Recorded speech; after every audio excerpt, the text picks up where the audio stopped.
नमस्कार मित्रों। आज हम सुनेंगे ममता कालिया जी की लिखी कहानी थोड़ा सा प्रगतिशील। हिंदी के समकालीन कथाकारों में वरिष्ठ ममता कालिया का लेखन नया और ताजगी भरा लगता है, क्योंकि वे अपने आप को लगातार पुनर्नवा करती रही हैं। यह कहानी है विनीत और चेतना की। चेतना नवीन और आधुनिक ख्याल वाली स्त्री है और विनीत पुरातन और रूढ़िवादी विचारों वाला पुरुष। तो कहानी शुरू करते हैं। विनीत ने अपनी सहपाठी चेतना दीक्षित के साथ दोस्ती, मोहब्बत और विवाह की सीढ़ियां 2 साल में ही कुछ इस तरह से चढ़ ली कि एक दिन चेतना उसके घर हमेशा के लिए आ बसी। अपनी सफलता पर अभिभूत हो गया था विनीत, साथ ही सावधान। प्रेम का प्रथम ज्वार जरा धीमा पड़ा तो उसे सबसे पहले यह चिंता हुई कि जिस आसानी से उसने चेतना को पटा लिया, उतनी आसानी से कोई और न उसे पटा ले। साल भर में चेतना की कमनीयता में कोई कमी नहीं आई, उल्टे उसमें इजाफा ही हुआ। सोखी अब बातों के साथ साथ उसकी आंखों में भी उतर आई थी। दरअसल विनीत आज़ाद भारत के अधिसंख्य शिक्षित नवयुवकों जैसा ही था। थोड़ा थोड़ा सब कुछ, थोड़ा सा आधुनिक, थोड़ा सा पारंपरिक, थोड़ा सा प्रतिभावान, थोड़ा सा कुंद, थोड़ा सा चैतन्य, थोड़ा जड़, थोड़ा सा प्रगतिशील, थोड़ा सा पतनशील। सभी की तरह उसके सपनों की स्त्री वही हो सकती थी जो शिक्षित हो पर दबकर रहे, आधुनिक हो लेकिन आज्ञाकारी, समझदार हो लेकिन अलग सोच विचार करने वाली न हो। विनीत देखता चेतना अपना पूरा दिन किसी न किसी बात पर या काम में मगन रहकर बिताती। ऐसा लगता जीवन का कोई सुरताल उसके हाथ लग गया है और वह एक लंबी नृत्य मुद्रा में लीन है। विनीत ने सोचा उसे तौल लेना चाहिए, चेतना के दिमाग में क्या चल रहा है। उसने बात कुछ इस तरह शुरू की, चेतू, तुम्हारे सिवा और किसी के साथ बात करना मुझे बिल्कुल अच्छा नहीं लगता। उसके कान यह सुनने का इंतजार कर रहे थे कि चेतना कहेगी उसे भी विनीत के सिवा किसी और लड़के से बोलना गंवारा नहीं। चेतना ने कहा, यह तो गंभीर समस्या है। कल को मेरे दोस्त घर आएंगे तो तुम क्या करोगे? मैं दूसरे कमरे में चला जाया करूँगा, उसने जल भूनकर जवाब दिया। देखो, मुझे तो सबसे बोलना अच्छा लगता है, बच्चों से, बड़ों से, यहाँ तक कि मैं किताबों और टीवी से भी बोल लेती हूँ। चेतना, दुनिया इस बीच बहुत खराब हो चली है।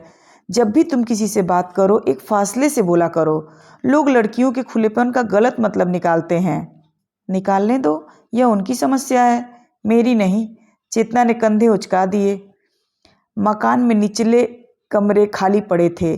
दरअसल यह विनीत के बाबा का बनाया हुआ मकान था। इसमें उन्होंने निचली मंजिल पर आंगन की बाहरी तरफ 4 कमरे इसलिए बनवाए थे कि उन्हें दुकानों के लिए किराए पर उठा दिया जाए। बाबा तो रहे नहीं, उनके नीति नियम भी उनके साथ ही विदा हुए। विनीत के माता पिता यहाँ रहते नहीं थे, उनकी नियुक्ति इन दिनों जम्मू में थी। विनीत को यह पसंद नहीं था कि घर का कोई भी हिस्सा किराए पर चढ़ाया जाए। वे 4 कमरे खाली पड़े थे। महीने में एक बार सफाई करवाने के लिए इनका ताला खोला जाता था। घर की नौकरानी बड़बड़ाते हुए कमरों में झाड़ू लगाती। चेतना फौरन उसे 5 का नोट पकड़ा देती। इस साल दिसंबर में ठंड इतनी बढ़ी कि आकाश से सूरज और धरती से धूप उड़न छू हो गई। लोगों ने अपने कुल जमा गर्म कपड़े पहन लिए, लेकिन हर वक्त यही लगता जैसे हर अंग बर्फ में लिपटा हुआ है। ऐसी एक ठंडी शाम कॉफ़ी हाउस से लौटते हुए विनीत और चेतना की नज़र अपने रिक्शे वाले पर पड़ी। उसने एक सूती चादर ओढ़ रखी थी, लेकिन रिक्शा चलाने से बार बार ओढ़ रही चादर के नीचे कमीज भी सूती थी।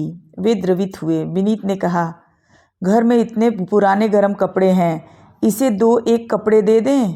चेतना बोली, नीचे के कमरे में बड़े ट्रंक में होंगे। घर पहुंचकर चेतना ने रिक्शे वाले से कहा, रुको, तुम्हें स्वेटर देते हैं।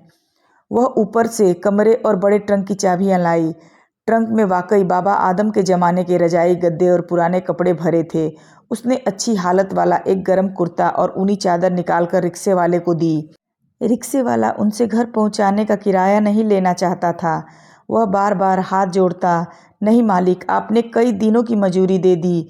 पर विनीत और चेतना ने जोर देकर उसे पैसे दिए। रात को नीचे का मुख्य द्वार बंद करते हुए चेतना ने देखा, रिक्शे वाला कहीं गया नहीं। वह वहीं उनके घर के आगे रिक्शे में ऊनी चादर ओढ़कर गुड़ी मुड़ी हुआ पड़ा था। उसने विनीत को बताया। विनीत चिंतित हो गया। वह बर्फानी रात में अकड़ कर मर जाएगा, देख लेना, चेतना ने सुझाया। विनीत, क्यों न इसे नीचे के कमरे में रात काटने दे, सबके सब खाली तो पड़े हैं। विनीत ने नीचे जाकर रिक्शे वाले को उठाया और कमरा दिखा दिया। शरण का आश्वासन मिलने पर रिक्शे वाले ने हाथ जोड़कर विनीत के आगे झुककर धन्यवाद किया। फिर उसने हाथ ऊपर उठाकर परवरदिगार का भी शुक्र अदा किया। विनीत ने उसका नाम पूछा। उसने बताया, रहमत। यह सब सिर्फ एक रात का इंतजाम था जो सारी सर्दियां जारी रहा। इतनी ठंड में उससे यह कहना कि जाओ अपना रास्ता नापो बड़ा कठिन था, खासकर तब जब रहमत सुबह उठकर चारों कमरों के साथ आंगन ड्योढ़ी भी झाड़ू लगा देता, पौधे में पानी डालता और बड़ी खुशी खुशी विनीत को दफ्तर छोड़ आता। कभी कभी चेतना भी उसके रिक्शे में बाजार चली जाती। एक रात बहुत ज़्यादा ठंड पड़ी। पहाड़ी कस्बे में बर्फ़ गिरी तो मैदानी कस्बे में भी जमने लगे। चेतना को लगा रहमत को ठंड लग रही होगी। उसने अपने कमरे की खिड़की से आवाज़ लगाई, रहमत, तुम्हें ठंड तो नहीं लग रही? रहमत ने जवाब दिया, नहीं मालकिन। विनीत की नींद टूट गई। उसने चिढ़कर चेतना की तरफ देखा। यह बात दिन में भी पूछी जा सकती थी। दिन में तो धूप की रजाई होती है, पाला तो रात में ही पड़ता है। अगर उसे ठंड लग भी रही थी तो क्या करोगी? क्या अपनी रजाई उसे दे दोगी? तुम तो बात का बतंगड़ बना देते हो, वह ऐसा कहेगा ही नहीं। विनीत बड़बड़ाया, मेरी अच्छी भली नींद चौपट कर दी। दफ्तर की तरफ से स्कूटर खरीदने के लिए विनीत ने 6 महीने पहले से अर्जी लगा रखी थी। इसमें यह सुविधा थी कि सरकारी कर्मचारियों को निर्धारित मूल्य पर 10% की रियायत मिल जाती थी और मांगने पर प्राविधिक खाते से पैसे निकालने की अनुमति भी। जिस दिन स्कूटर आवंटन की खबर आई, विनीत खुश हुआ। उसने शाम को घर पहुंचकर चेतना को बताया। चेतना के मुंह से तत्काल निकल गया, बेचारे रहमत का क्या होगा? इसका क्या मतलब? हमने क्या उसका ठेका ले रखा है? जाए वह जहाँ से आया था। विनीत झुंझला गया। यकायक वह कहाँ सिर छुपाएगा? 6 महीने से यहाँ टिका हुआ है। स्कूटर आने के बाद हम रिक्शे वाले का क्या करेंगे? हमने कोई सरकारी रैन बसेरा तो खोला नहीं है। इंसानियत भी कोई चीज़ होती है। चेतना बोले बिना रह नहीं पाई। तुम उसकी इतनी फिक्र क्यों कर रही हो? तुम्हारा क्या लगता है? मैंने सोचा था तुम स्कूटर की खबर सुनकर खुश होगी। खुश तो मैं हूँ, पर गरीब का आसरा छीनेगा, यह बात खराब है। तो क्या करें?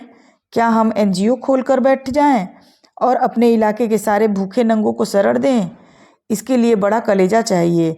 हम तो एक अदद बेघर के सर से छत छीन रहे हैं, जबकि वह अपने पैरों पर खड़ा है।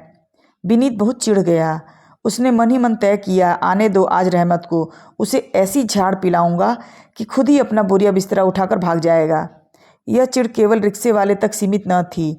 छोटी छोटी बातों में विनीत को ढेर सा गुस्सा उमड़ पड़ता। कई बार वह अपने दफ्तर के दोस्तों को घर लाता। वे तय करते विनीत के घर बैठकर बियर पी पीकर थोड़ा रिलैक्स करेंगे। बाकी साथियों के घर में एकांत का अभाव था। किसी के यहाँ माँ बाप की मौजूदगी तो किसी के घर में बच्चों की चिल्लपौं आराम का माहौल न बनने देती। विनीत का घर इस मामले में निरापद था। इस तरह के कार्यक्रम के लिए सब खुशी से खर्च में हिस्सा बटाते। चेतना नमकीन और सलाद का इंतजाम कर देती, लेकिन नमकीन की प्लेट रखने के साथ साथ वह खुद भी आ बैठती। विनीत किसी न किसी बहाने उसे उठाता रहता, नमक लाओ, नींबू लाओ, बर्फ़ लाओ। वह फौरन सामान लाकर पुनः बैठ जाती। किसी तरह अपने गुस्से पर जब्त कर विनीत रात में चेतना को समझाने की कोशिश करता, देखो चेतू, तुम मेरे दोस्तों के सामने न बैठा करो, ये अच्छे लोग नहीं हैं। मुझे तो उनमें कोई खराबी नहीं दिखती, कितनी इज्जत से बात करते हैं। चेतना असहमत होती, यह सब दिखावा है। दफ्तर में ये लोग दूसरों की बीवियों पर भद्दे कमेंट करते हैं। अगर ये लोग इतने खराब लोग हैं तो तुम्हें भी इनसे दूर रहना चाहिए। मुझे उपदेश देने की ज़रूरत नहीं है, मेरा कर्तव्य है कि तुम्हारी रक्षा करूं। विनीत ने बात समाप्त की। विनीत ने पाया बाजार में कितनी ऐसी दुकानें थीं जिनके दुकानदार चेतना से हंसकर बात करते, उसके कहने पर 2-4 रुपए की छूट भी दे देते। कुछ विक्रेता तो उसकी पसंद ऐसे समझते थे कि उसके बोलने से पहले ही उसकी मर्जी का सामान निकालकर काउंटर पर रख देते।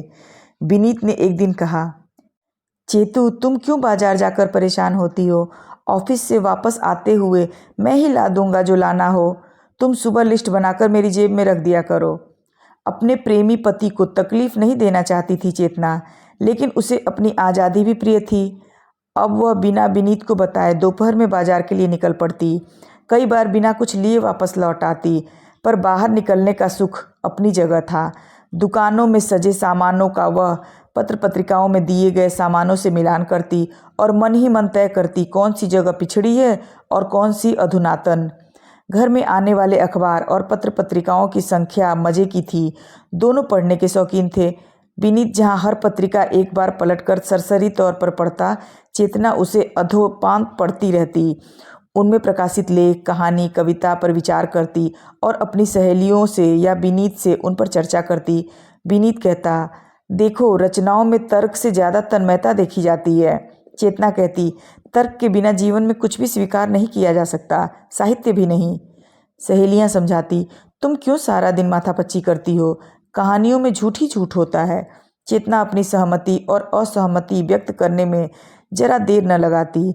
वह संपादकों को लंबे लंबे पत्र लिखती। जिन रचनाओं में लेखकों के फ़ोन नंबर या पते दिए होते, वह उनसे भी संपर्क करने की कोशिश करती।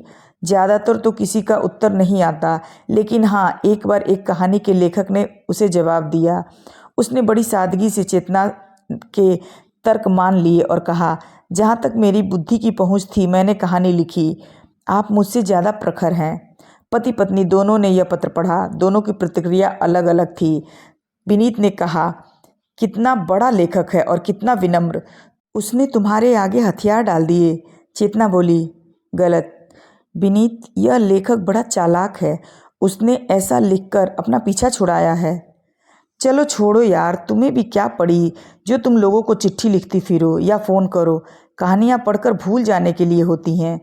चेतना ने पाया इधर रोज रात विनीत उसका फ़ोन उलट पुलट करता। ध्यान देने पर उसे समझ आया कि वह देखता था कि पत्नी के पास कितना फ़ोन आया और उसने किसको किया। कितनी ओछी हरकत है यह। मैं तो इससे दफ्तर के हर मिनट का हिसाब नहीं लेती।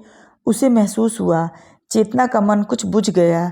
उसे लगा जैसे उसके ऊपर एक अनदेखा कैमरा लगा हुआ है। उसने किताबों की बजाय कंप्यूटर में मन लगाना शुरू किया। यह क्या, चेतना को जैसे घर बैठे नई निराली दुनिया मिल गई। हर विषय पर इतनी जानकारी और इतनी विविधता। सत्य और तथ्य जानने की उसकी उत्कंठा अब कहीं संतुष्ट होने लगी। विनीत हैरान रह गया। वह जैसे ही कोई बात कहता, चेतना उसके 10 पहलू सामने रख देती। विनीत ने उसे नया नाम दे दिया, मिनीपीडिया। चेतना की प्रखरता से विनीत प्रभावित भी था और प्रताड़ित भी। उसे लगता जिंदगी की दौड़ में चेतना उसे बहुत पीछे छोड़ सकती है। फेसबुक पर चेतना के हजारों दोस्त बन गए। अब वह घर में लगभग मगन रहती। वह रात में जागकर इंटरनेट पर कुछ न कुछ पढ़ती रहती। आजकल विनीत कुढ़ रहा है और मना रहा है कि कहीं चेतना नौकरी करने का इरादा न कर ले। लगता है वह वहाँ भी उसे पछाड़ गिराएगी। आप सुन रहे थे ममता कालिया जी की कहानी थोड़ा सा प्रगतिशील। आपको कहानी कैसी लगी कमेंट बॉक्स में ज़रूर लिखिए। अगर आपको कहानी अच्छी लगी तो चैनल को सब्सक्राइब कीजिए, वीडियो को लाइक और शेयर ज़रूर कीजिए। मिलते हैं एक नई कहानी के साथ। तब तक आपका दिन शुभ और रात्रि मंगलमय हो। धन्यवाद।